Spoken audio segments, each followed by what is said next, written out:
Les Vénézuéliens sont appelés aux urnes dimanche pour des élections parlementaires qui s'avèrent être un test crucial pour le gouvernement de Nicolás Maduro. Quelques heures avant l'élection, l'ambiance était à l'incertitude à Caracas. Le parti dirigeant pourrait pour la première fois devenir le parti minoritaire.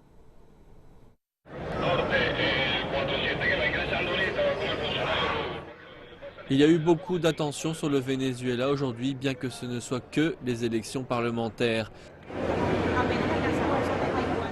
D'aucuns spéculent que ce qui les attend pourrait être un défi significatif pour le statu quo politique.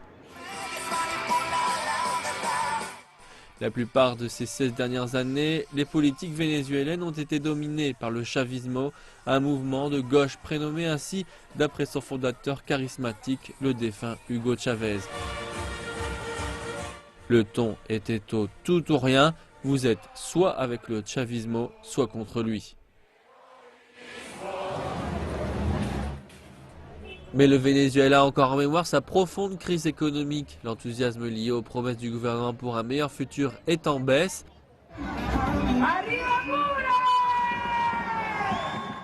De multiples sondages d'opinion ont suggéré que l'opposition politique du Venezuela était maintenant plus populaire que le gouvernement.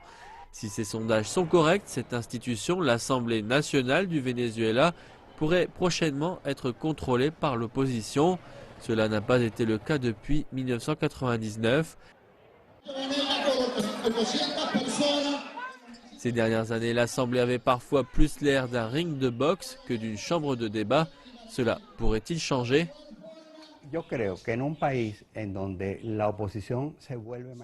Je pense que dans un pays où l'opposition revient avec une majorité, où il n'y a plus l'influence du président Chavez et où il y a une crise économique, le débat politique doit revenir.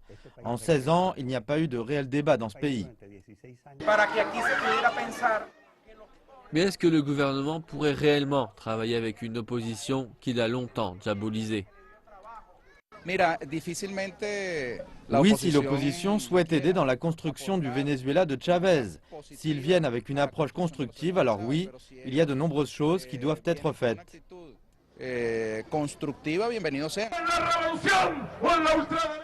Son chef, Nicolás Maduro, semble prendre une ligne plus dure. Ces dernières années, il a à plusieurs reprises déclaré que si l'opposition était victorieuse, alors ses partisans iraient dans les rues pour manifester et qu'il les rejoindrait.